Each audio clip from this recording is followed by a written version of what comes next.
There are stories from the American West that become legends because people remember exactly what happened. And then there are stories that become legends because nobody knows what happened at all. Personally, I've always found the second kind much more interesting. Because give people a missing wagon train, a few armed guards, rumors of gold, and then remove every single person involved, and I guarantee that within 20 years, you'll have 10 completely different versions of the story. Bandits, Indians, army conspiracies, hidden treasure, murder, ghosts. People love filling empty spaces, and in the summer of 1876, a wagon train left a small Nevada mining town carrying what the official paperwork described as general mining supplies. Nothing particularly exciting. Tools, food, replacement machinery, blasting equipment. At least, that's what the manifest said. The problem was that the train had 4 heavily armed guards. One wagon had reinforced sides. Nobody was allowed near it, and according to several people who watched the convoy leave town, that wagon wasn't carrying mining equipment. Then the entire train disappeared. Not one wagon returned. Not one driver reached the next town. Not one guard came back looking for help. For more than a century, nobody knew where they had gone. And then, in 1979, a rancher noticed something sticking out of the earth after a flash flood. At first he thought it was an old fence post. Then he started digging and realized he was looking at a wooden wagon wheel, one that had been buried for 103 years. And what he eventually found inside those wagons made the old story much stranger than the legend. The story begins in a place I'll call Silver Ridge, Nevada. In 1876, Silver Ridge wasn't much of a town. A few hundred people, a saloon, a blacksmith, a general store, a telegraph office, a cluster of wooden houses, and, most importantly, silver. A lot of it. The surrounding hills had attracted mining companies, prospectors, drifters, and businessmen from across the country. And whenever large amounts of money appear in one place, trouble usually arrives right behind it. I don't think that's changed much in the last 150 years. The clothes are different. The buildings are different. Human nature? Pretty recognizable. One of the biggest businesses operating around Silver Ridge belonged to a company called the Western Consolidated Mining Company. They owned several claims farther south, and in August of 1876, they organized a freight convoy to deliver supplies to one of their remote mining camps. 8 wagons, 21 men, 32 horses and mules, enough food for roughly 2 weeks, and 4 armed company guards. That last part is where I would have started asking questions, because 4 guards doesn't sound insane if you're transporting payroll gold, but according to the paperwork, they weren't. They were transporting flour, tools, mining equipment, medical supplies, replacement parts, some blasting powder. Now, maybe I'm overly suspicious. My family is full of historians, which basically means I grew up learning that whenever an old document says something extremely boring, there's always a chance somebody deliberately wanted it to sound boring. And apparently some people in Silver Ridge thought exactly the same thing. Because rumors started immediately. A stable worker later claimed that one wagon had been loaded after dark, heavy wooden crates, no markings. 2 company guards remained beside the wagon during loading. Another witness supposedly saw the freight manager arguing with the convoy leader about the weight. And then there was the strangest detail. The 7th wagon had been reinforced. Extra iron around the wheels, additional wooden planks inside the cargo bed, a heavier rear axle. Why? The official explanation was machinery. That makes sense. Mining equipment is heavy. But people in town weren't convinced.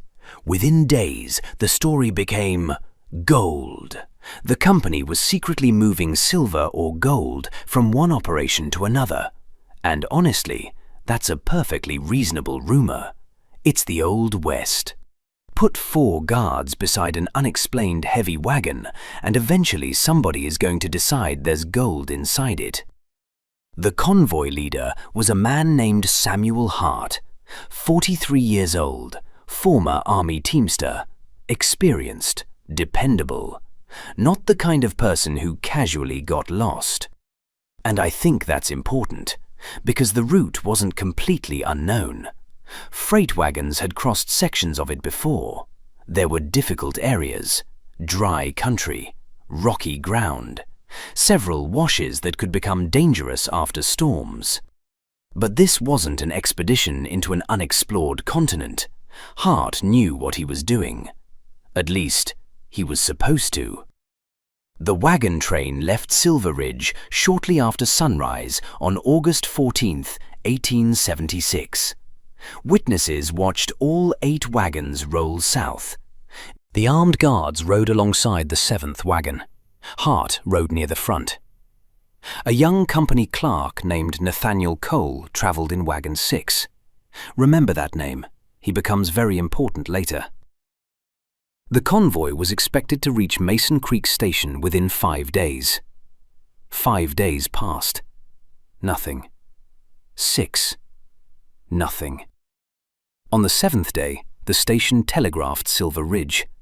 The convoy had never arrived. Now, initially, nobody panicked.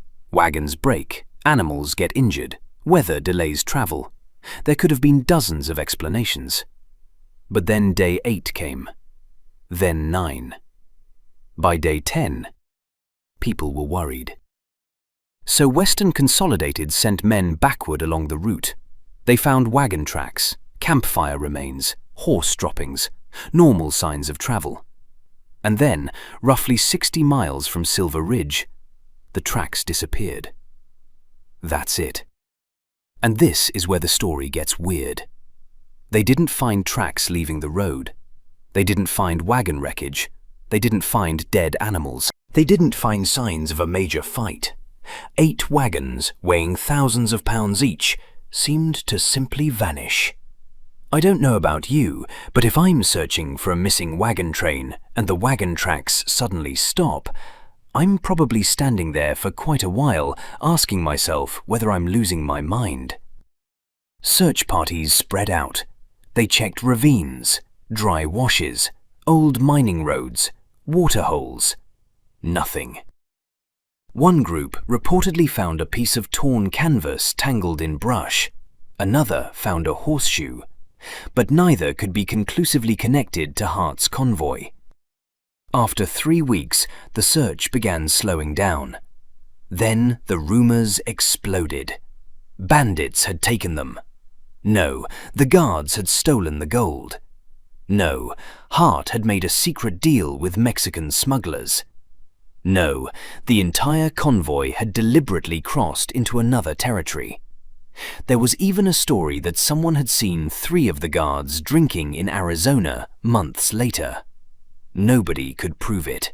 And that's the problem with mystery stories. Once the evidence disappears, the story belongs to whoever tells it loudest. Western Consolidated denied that the convoy carried precious metal, repeatedly.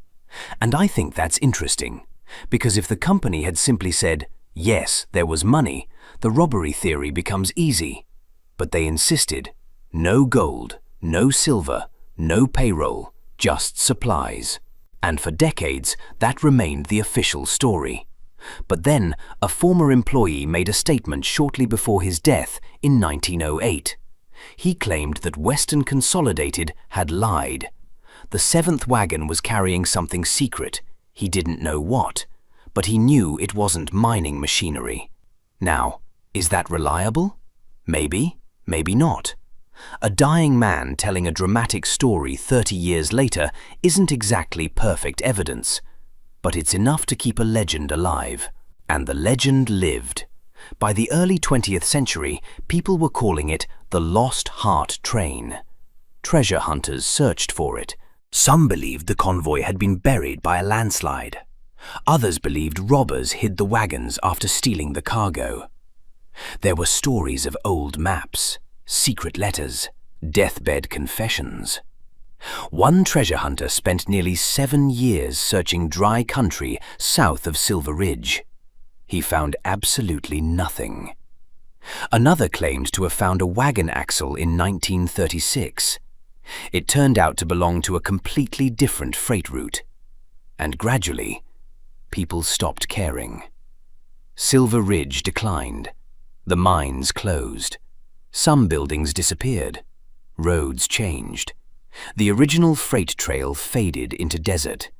And the Lost Hart Train became exactly what most mysteries eventually become: a local story. Something old men told in diners. Something children heard from grandparents. Interesting. Probably exaggerated. Maybe completely false. And then came the summer of 1979. A rancher named Thomas Keller owned land roughly 70 miles south of what had once been Silver Ridge. Keller wasn't looking for treasure, and I love that detail.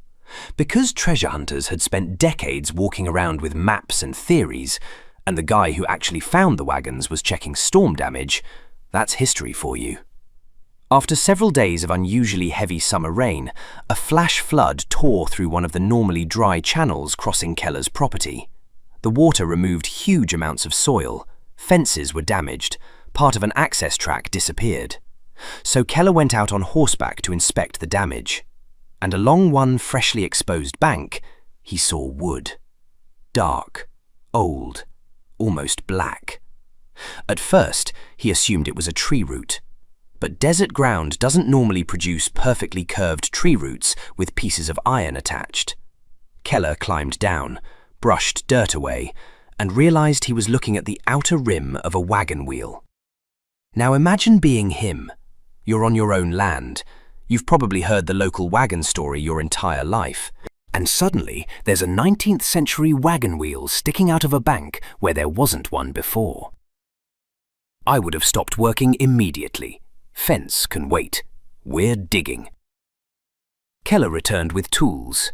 He removed more earth. The wheel wasn't loose. It was attached to an axle. Then the outline of a wagon body appeared. He contacted local authorities and historians, and excavation began. The first wagon was lying on its side beneath several feet of compacted sediment. Its wooden body had partially collapsed. Iron fittings survived. Parts of the wheels survived. Harness equipment survived. Then, about 30 yards away, they found another wagon. And another. Eventually, 7 wagons were identified within the buried channel. 7 out of 8. And this is where I get chills. Because suddenly, a story that people had been laughing about for 100 years was sitting in the dirt. The Lost Hart Train wasn't a legend. At least, not entirely. It had existed, and it had ended right there. The position of the wagons suggested a catastrophic flash flood, probably a wall of water moving down the normally dry wash after a powerful storm in the mountains.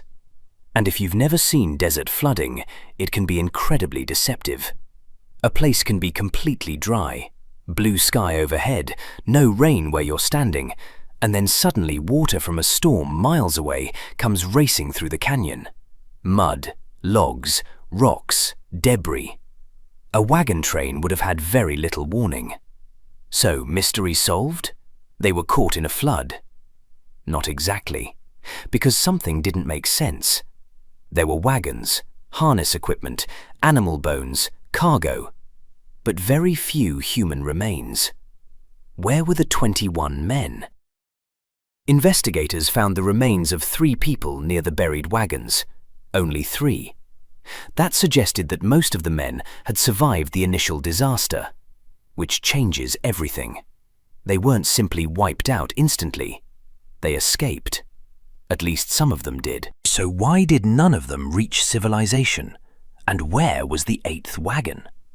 Now we have 2 mysteries instead of 1. Honestly, this is the point where I'd have forgotten about the supposed treasure. Forget gold.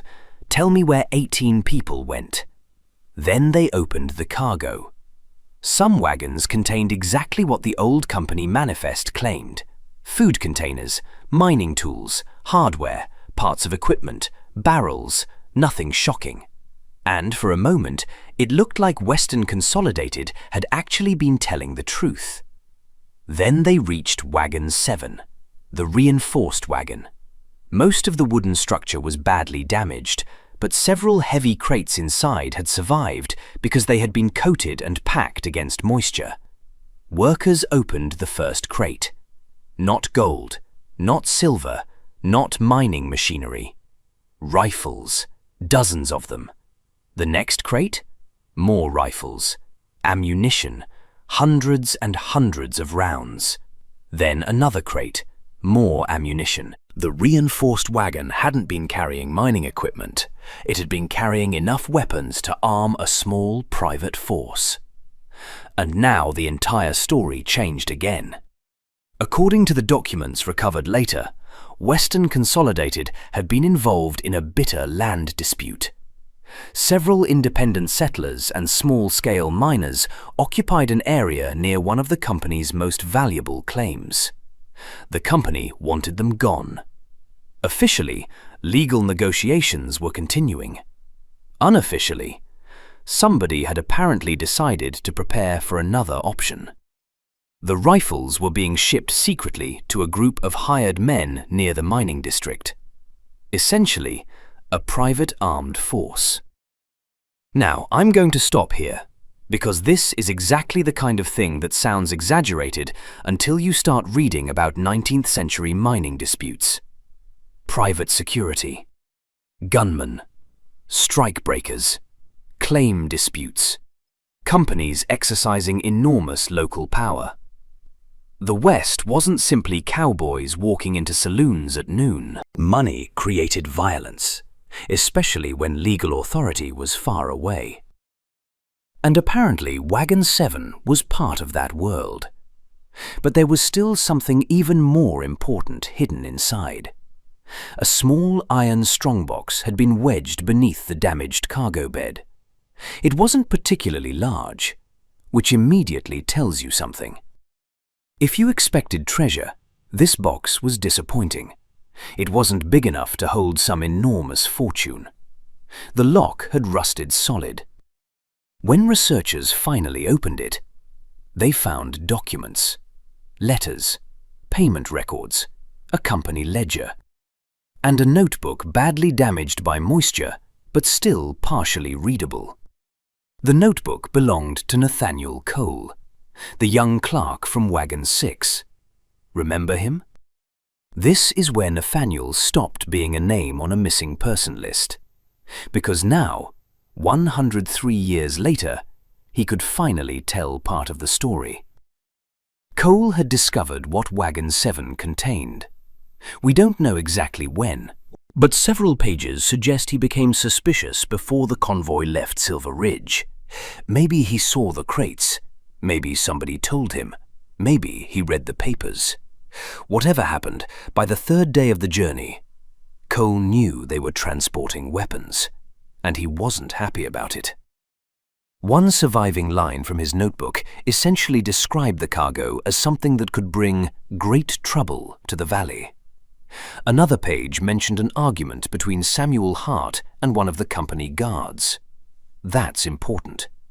Hart, the convoy leader, may not have known the real purpose of the shipment when they left. Imagine that. You're responsible for 20 men. You believe you're transporting ordinary freight. Then, somewhere in the desert, you discover your employer has hidden hundreds of rifles inside one of your wagons. I would be furious. And apparently Hart was too. Cole's notes suggest Hart wanted to turn back. The guards refused. Now we're getting somewhere. The convoy appears to have continued after a serious disagreement. Then the notebook stops. Several pages are missing. The final readable entry is from the evening before the presumed flood. Cole wrote that a storm was building somewhere north of them. He also wrote something else. One of the guards had threatened Hart. That's it. No dramatic final sentence. No, "Tonight we die." Just an exhausted young clerk documenting tension inside a wagon train in 1876, with no idea that someone would read his words a century later. And personally, I find that much creepier than some perfectly written last message. Real people don't know when the story ends. Archaeologists examined the site again, and they noticed something unusual near one of the surviving human remains: a deformed lead bullet. Now, one bullet doesn't prove a massacre. People carried guns. Accidents happened. The bullet could have come from almost anything. But combined with Cole's notebook, it raised a disturbing possibility. Maybe the conflict had already become violent before the flood. And then nature arrived and finished the argument. Here's the reconstruction I think makes the most sense. And I want to be clear, this part is interpretation. We have pieces, not the entire puzzle. Hart learns what the train is actually carrying. He wants to return. The guards refuse. Tension rises. At least one confrontation may become violent. Then the convoy enters or camps near a dry wash. A storm is happening somewhere upstream. Maybe they know, maybe they don't. Late at night, water comes. Not slowly, fast. A wall of muddy floodwater hits the wagons. Animals panic. Harnesses break. Wagons overturn. 7 of them are carried into the channel and buried in debris. 3 men die near the wagons. The others survive. And the 8th wagon? That's where this gets interesting. Searchers in 1979 expanded outward from the original site. Several months later, roughly 4 miles away, they found iron fragments. Then a wheel hub. Then part of an axle. The 8th wagon. It had not been caught with the others. It was farther downstream. And unlike wagon 7, it was almost empty. No mystery cargo. No treasure. But nearby they found traces of a temporary camp. Small fire pits, metal fragments, a broken belt buckle, and human remains. More than one. The surviving men had apparently regrouped there, but something happened afterward. Some historians believed the flood survivors attempted to travel south on foot. If so, they made a terrible choice. They had lost much of their water. Their animals were scattered or dead. They were walking through brutal late summer desert, and nobody knew where they were. This reminds me so much of modern survival stories. Different century, different clothing, same problem. Once your transport disappears, distance becomes the enemy. Maybe they split into groups. Maybe some followed the guards. Maybe Hart went another direction. We don't know. No complete trail was ever found. And I actually like that the mystery doesn't completely disappear, because history rarely gives us a perfect ending. Sometimes you solve one question and uncover 3 more. But the Strongbox gave researchers one final twist. Among the company letters was a list of payments. Several names belonged to men known locally as gunmen. One name belonged to a county official. Another apparently belonged to a deputy. And suddenly, the secrecy around the shipment made much more sense. This wasn't simply a company buying guns. The weapons were part of a plan involving people who were supposed to enforce the law. And if the shipment had arrived, there probably would have been violence. Maybe families driven from land, maybe miners killed, maybe an entire local conflict history remembers very differently. Instead, the desert swallowed the weapons before they ever arrived. That's almost poetic. Human beings spent all this effort hiding what they were doing. And then a flash flood buried the evidence for 103 years. And here's the question I kept thinking about while writing this story. What happens if Nathaniel Cole never discovers the rifles? Does Hart ever turn back? Does the argument happen? Does the convoy camp somewhere different? Does the flood miss them? Does the shipment arrive? Do people die because of those weapons? We tend to think history is shaped by enormous decisions. Presidents, wars, elections, battles. Sometimes maybe it's shaped by a 20-something clerk opening the wrong crate. Or the right crate, depending on how you look at it. Thomas Keller never became rich from the discovery. There was no mountain of gold, no silver bars, no legendary treasure. And I actually think that's what makes the story better, because treasure is easy. People understand treasure. Money disappears. Somebody finds it. Done. But what Keller found was more interesting. He found a secret. Something a company had tried to move quietly through the desert. Something people were willing to threaten each other over. Something that could have changed the lives of people who never even knew it was coming toward them. And after 103 years, the secret was still inside the wagon, waiting. Whenever I hear old stories about vanished wagon trains, I think people imagine one dramatic moment. An ambush, gunfire, everyone disappears. But reality, or at least the kind of reality I find believable, is usually messier. Maybe there wasn't one cause. Maybe there were several. A dishonest company, a hidden shipment, an argument, bad weather, bad timing, a flood, then thirst, then distance. Each problem makes the next one worse, and eventually, 21 people disappear from history. Not because one incredible thing happened, because 5 believable things happened at the worst possible time. I also keep thinking about Samuel Hart. We don't know exactly what he did after discovering the weapons, but if Cole's notebook is accurate, Hart had a decision: continue or turn back. And neither option was safe. Turn back and challenge armed company guards? Dangerous. Continue and deliver weapons that might be used against civilians? Also dangerous. That's the kind of historical situation I love telling because I genuinely don't know what I would do. It's easy for me to sit here 150 years later and say, I would have done the right thing. Really? With 4 armed men beside you? In the middle of nowhere? 20 people depending on your decision. No police station. No phone. No backup. Doing the right thing becomes a lot more complicated when there's a rifle pointed at it. And Nathaniel Cole fascinates me even more. Young clerk, probably not expecting adventure. His job was paperwork, accounts, inventories, maybe writing letters. He wasn't the gunslinger.